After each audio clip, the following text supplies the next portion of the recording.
1000 سال تک کی آگ کو دہکایا گیا، آگ سرخ ہو گئی، اس کے بعد 1000 اور سال تک کے دہکایا گیا، فرمایا وہ آگ سفید ہو گئی، پھر فرمایا 1000 سال تک کے اور دہکایا گیا تو وہ آگ سیاہ ہو گئی۔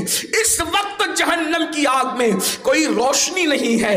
اے خاتون جنت کی کنیزوں، قدرت جس آگ کو 3000 سال تک کے دہکائے، قدرت جس آگ کو 3000 سال تک کے بھڑکائے، ذرا بتاؤ تو صحیح اس آگ کی حرارت کا عالم کیا ہوگا، اس آگ کی اللہ اکبر تپش کا عالم کیا ہوگا۔ اللہ کی بندیوں یاد رکھنا، ہم سے پہلے روئے زمین پر بہت مالدار آئے، بہت حسن والے آئے، بہت طاقت والے آئے، بہت قوت والے آئے، جب انہوں نے اللہ کے غضب کو چیلنج کیا، اللہ رب العزت نے اللہ اکبر ان سے دولت چھین لی، ان سے مال چھین لیا، ان سے حسن چھین لیا، ان سے اولاد چھین لیا۔ تو یاد رکھنا اللہ کی پکڑ سخت ہے، جب اس پر غور کرو گے تو خدا کا خوف پیدا ہوگا۔ اور اس کے بعد پھر یہ بھی سوچو اللہ اکبر، اللہ رب العزت نے عذاب کیا تیار کر رکھا ہے۔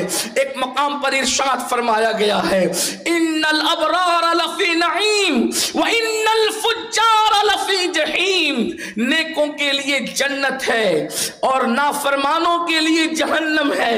اللہ اکبر، بالکل واضح طور پہ بات کر دی گئی۔ ایک مقام پر فرمایا گیا لا یستوی اصحاب النار واصحاب الجنہ، کیا جنت والے اور جہنم والے برابر ہو جائیں گے؟ نہیں نہیں، دونوں برابر نہیں ہیں۔ ایک مقام پر ارشاد فرمایا قوا انفسکم واہلیکم نارا، اپنے آپ کو اور اپنے اہل و عیال کو جہنم کی آگ سے بچاؤ۔ اے خاتون جنت کی کنیزوں، گناہ کرنے سے پہلے یہ تو سوچو ہمارا وجود کیا اللہ کے عذاب کو برداشت کر سکے گا؟ خدا کے عذاب کو برداشت کرنے کی طاقت ہمارے جسم میں ہے۔ اللہ اکبر، اگر میرا اللہ پہاڑوں پر اپنے عذاب کو ڈال دے تو پہاڑ بھی پگھل پگھل جائیں۔ جس کے عذاب کو پہاڑ برداشت نہیں کر سکتے، جس کے عذاب کو یاد کر کے فرشتے روتے ہیں، اللہ اکبر، ہمارا کیا بنے گا؟ اللہ اللہ، گناہ کرنے والی خواتین، اللہ کی نافرمانی کرنے والی خواتین، سیریل میں اپنے وقت کو ضائع کرنے والی خواتین، بلکہ بعض مرتبہ تو یہ بھی ہوتا ہے قدم کہیں اور بہک رہے ہیں، قدم کہیں اور پھسل رہے ہیں، لباس اسلامی نہیں، سوچ اسلامی نہیں، فکر اسلامی نہیں، تہذیب اسلامی نہیں، کلچر اسلامی نہیں، دوسروں کے رنگ میں رنگ کر کے اپنے آپ کو برباد کیا۔ آؤ آؤ، اللہ کا عذاب، اللہ رب العزت کا خوف اگر دل میں پیدا کرنا ہے تو خدا کے عذاب پر بھی توجہ کرو۔ اللہ کے پیارے حبیب مصطفیٰ کریم رؤوف الرحیم صلی اللہ علیہ وآلہ وسلم ارشاد فرماتے ہیں، یہ کسی میرا قول نہیں، کسی مولوی صاحب کا قول نہیں، کسی سیاسی لیڈر کا قول نہیں، کسی وائس کی، اللہ اکبر، محض کسی وائس کی گفتگو نہیں، بلکہ یہ اس کا کہنا ہے جس کی زبان پر وحی الہی جاری ہوتی ہے، وہ جو اس کا کہنا ہے جس کے بارے میں کہا گیا وما ينطق عن الهوى ان هو الا وحی یوحى، وہ رسول فرماتے ہیں دل کے کانوں سے سن لو۔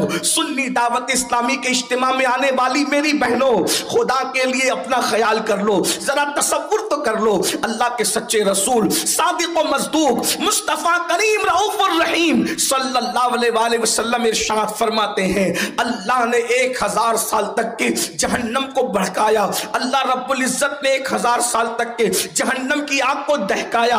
آقا ارشاد فرماتے ہیں جہنم کی آگ سرخ ہو گئی۔ تھوڑی توجہ کریں، آگ سے متعلق عورتوں سے زیادہ کون سمجھ سکتا ہے؟ میری بہنوں، 5 منٹ کوئی اپنے چولہے پر محنت کرے تو اتنی آگ جل جاتی ہے کہ اس کے چٹکے کو ہم برداشت نہیں کر سکتے، اس کی چنگاریوں کو ہم برداشت نہیں کر سکتے۔ اپنے ہاتھوں کی جلائی ہوئی 5 منٹ پر میں جلائی ہوئی آگ پر جب ہم اب اس کی چنگاریوں کو، اس کی تکلیف کو، اس کے شعلوں کو برداشت نہیں کر سکتے، وہ قادر و قیوم، قادر و مقتدر، قہار و جبار نے 1000 سال تک کے जिस आग को दहकाया होगा उस आग की हरारत का आलम क्या होगा, उस आग की तपिश का आलम क्या होगा। 1000 साल तक पर बात खत्म नहीं हुई। फिर मेरे करीम आका सादिक व मसदूक सल्लल्लाहु अलैहि वसल्लम अपनी गुफ्तगू को जारी रखते हुए फरमाते हैं 1000 साल तक की आग को दहकाया गया, आग सुर्ख हो गई। उसके बाद 1000 और साल तक के दहकाया गया, फरमाया वो आग सफेद हो गई। फिर फरमाया 1000 साल तक के और दहकाया गया तो वो आग सिया हो गई। इस वक्त जहन्नम की आग में कोई रोशनी नहीं है। ऐ खातून जन्नत की कनीजों, कुदरत जिस आग को 3000 साल तक के दहकाए, कुदरत जिस आग को 3000 साल तक के भड़काए, जरा बताओ तो सही उस आग की हरारत का आलम क्या होगा, उस आग की अल्लाह अकबर तपिश का आलम क्या होगा। सैयदना काबे अहबार फरमाते हैं जहन्नम को बैल के नाक के एक सुराख जितना मशरिक की तरफ खोला जाएगा तो मगरिब में जितने लोग मौजूद होंगे उनके सरों में उनका भेजा ऐसे खोलने लगेगा जैसे चूल्हे पे रखी हुई हांडी के अंदर पानी खोलने लगता है। अब भी दिलों में खौफ पैदा ना होगा, अब भी दिलों में खशियत पैदा ना होगी, अब भी अल्लाह के डर से हम गुनाहों से दूर ना होंगे। ऐ खातून जन्नत की कनीजों, अल्लाह अकबर, पतले लिबास का शौक जो जिस्म को अल्लाह अकबर लोगों के सामने ओरिया करता है, आंखें इधर उधर देख रही है, कभी किसी तरफ तवज्जो है, कभी किसी तरफ तवज्जो है, कभी अपने लिए आइडियल बनाया गया है, कभी अल्लाह अकबर नाचने वालों को अपने लिए आइडियल बनाया गया है। ऐ खातून जन्नत की कनीजों, आओ, अगर ये तसव्वुर है कि अल्लाह तो माफ करने वाला है, यकीनन अल्लाह माफ करने वाला है, वो रहमान है, वो रहीम है, वो सत्तार है, वो गफ्फार है, मगर आओ मैं आपके सामने बताऊं, ऐ खातून जन्नत की कनीजों, जिन खवातीन की असमत का आलम यह है कि उनकी नेकी, उनका तकवा, उनकी परहेजगारी पर पूरी उम्मत का इत्तेफाक है, उन खवातीन के दिल में अल्लाह का खौफ कैसे था, खुदा की खशियत कैसे थी। आइए मैं आपके सामने एक मुकद्दस खातून का जिक्र करूं, हम सबकी उम्मुल मोमिनीन सैयदा आयशा सिद्दीका, सिद्दीका बिनते सिद्दीक, अल्लाह अकबर, कायनात में ये एक ही खातून है। इस खातून की शान ये है जिसके बिस्तर पे अल्लाह का कुरान नाजिल होता था। जरा तवज्जो तो करें, क्या शान वाली खातून है जिसके बिस्तर पे खुदा का कुरान नाजिल हो। वो उम्मुल मोमिनीन सैयदा आयशा सिद्दीका की जात है। सिद्दीका काश आयशा औरत बनकर पैदा न होती, काश आयशा इंसान बनकर पैदा न होती, बल्कि आयशा एक दरख्त होती ताकि कोई उसे काट देता और काट करके मैं जला दी जाती और मेरा किस्सा तमाम हो जाता, क़यामत के दिन के हिसाब से बच जाती, रब की बारगाह में खड़े होने से बच जाती। ऐ खातून जन्नत की कनीजों, ये कौन कह रहा है? किसी मस्जिद के इमाम साहब, आजकल के इमाम साहब की बीवी नहीं कह रही है, सैयदुल अंबिया की ज़ौजा, अल्लाह अकबर, उम्मुल मोमिनीन सैयदा आयशा सिद्दीका फरमा रही है।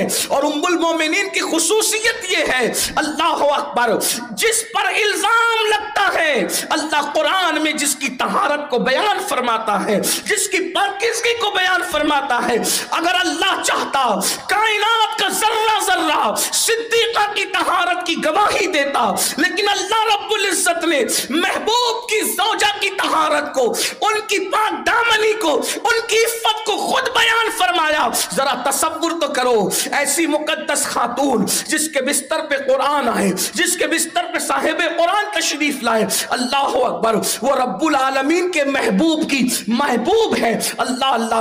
आका अलैहिस्सलातु व तस्लीम की शहजादी सैयदा फातिमतुज़ ज़हरा से किसी ने पूछा, हुजूर को सबसे ज्यादा महबूब कौन था?